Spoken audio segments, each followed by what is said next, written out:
Chapter 11 of your textbook talks about three major categories of errors and pitfalls. And the first one is very simple. If you had created or attempting to do a certain mathematical process. So, for example, they say, okay, so 2 times the quantity 1 plus 3, and you put enter, and MATLAB immediately comes back with an error. And it's like, oh, the statement is imbalanced. And yeah, of course it is, because we forgot to put in the closing parenthesis. So these, of course, are referred to as syntax errors, and those are just very obvious. They cause you errors immediately, and the program won't even bother to run.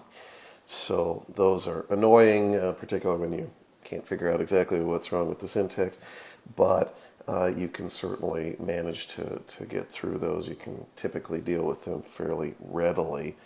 The book also talks about examples where, let's say that you have x is equal to 1, 2, 4, 5, and y is equal to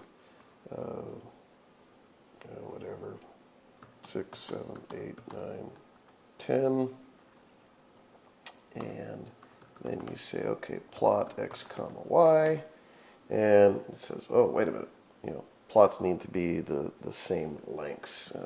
Vectors need to be the same lengths. So that, again, very obvious syntax issues. Now, MATLAB also does go into, the book also talks about this business of name hiding. So, for example, if we say, well, what is the variable I? Well, it's going to tell you that it's a complex number. Real part 0, and then the imaginary part is 1. Same thing with J.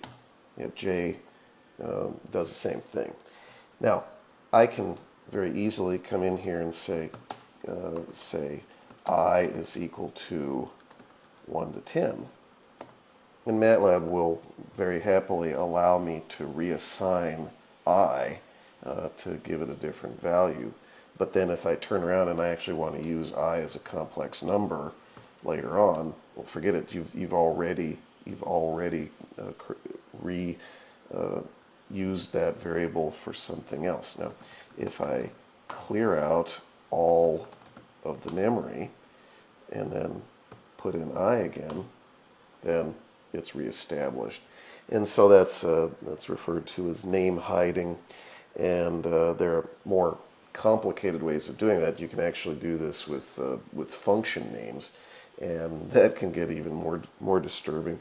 So the book recommends, of course, that if you're creating a function and you're not sure that MATLAB may already have a function of that name, then you can just use the help commands. So the book gives the example that, well, if I want to call some function blob, well, it's like, well, wait a minute, does MATLAB already have a blob? So if you just say help blob, then blob not found. Okay, so you're in good shape.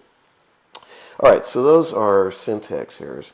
The second one that the book talks about is logic errors, and those are where the program actually runs. If you were doing it outside of MATLAB in C or C++ or something like that, then you would say that the program compiles and then it runs, but it doesn't give you the correct answer.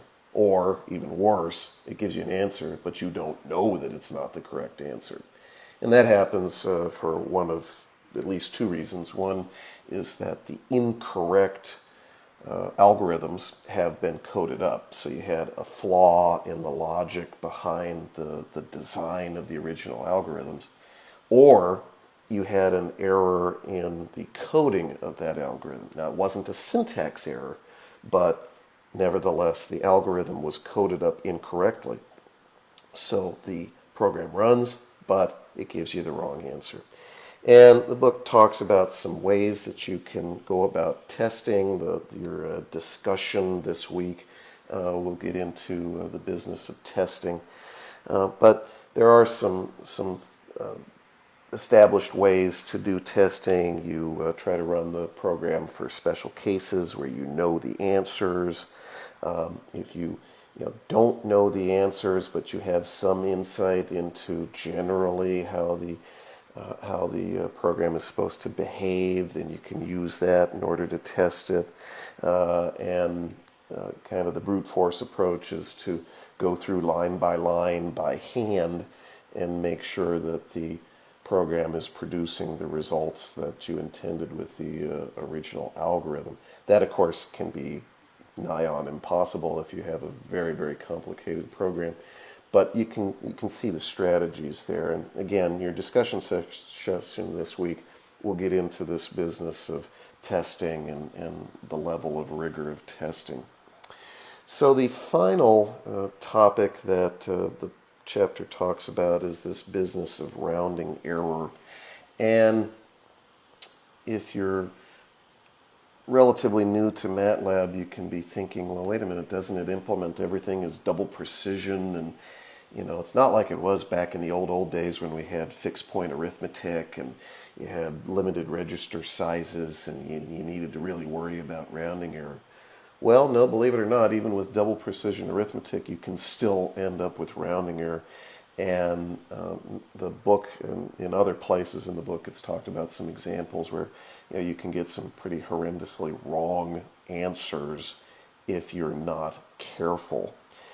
And just to give a little bit of insight to that this week, the exercise that you're going to be doing involves the implementation of the Newton quotient to estimate the derivative of a very simple function. In this case, what we're going to be doing is estimating the derivative of the function f of x is equal to x squared, and specifically estimating the derivative at the value of x equal to 2.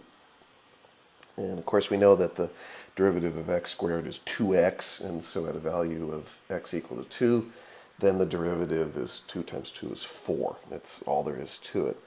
But, excuse me, what we will see is that depending on the value of h that's used to estimate the derivative, then you can get some inaccurate, in some cases wildly inaccurate results. So if we go ahead and run the program so that you can see what you're going to end up with, what we have is a plot of the error as a function of the size of the delta. And this is with h equal to 1, and then all the way down to h equal to 10 to the minus 16. And what you can see is for the majority of those h values, your error is awfully close to 0. At h equal to 1, you get a value, an error of 1. That's pretty large. You can see the errors rise slightly here, rise slightly there. But then as you go down to very, very small values of h, down to the machine precision limits, then you see that the results are completely bogus. And in this particular case, of course, you can imagine that one of the ways that you can ensure that your algorithm is not subject to rounding error is to try different sizes. And so this is a bit overkill here, but you can try different sizes and see, am I getting wildly different results? So here, this was for 10 to the minus 16, this was 10 to the minus 15. And so you make that slight change and you see this big difference. And so you'd have to try different values in order to see, well, what is it that's going to make this thing actually converge? If you were dealing with a case where you didn't know what the answer was, and of course in general that's true, because otherwise why bother writing the program if you already knew what the answer was?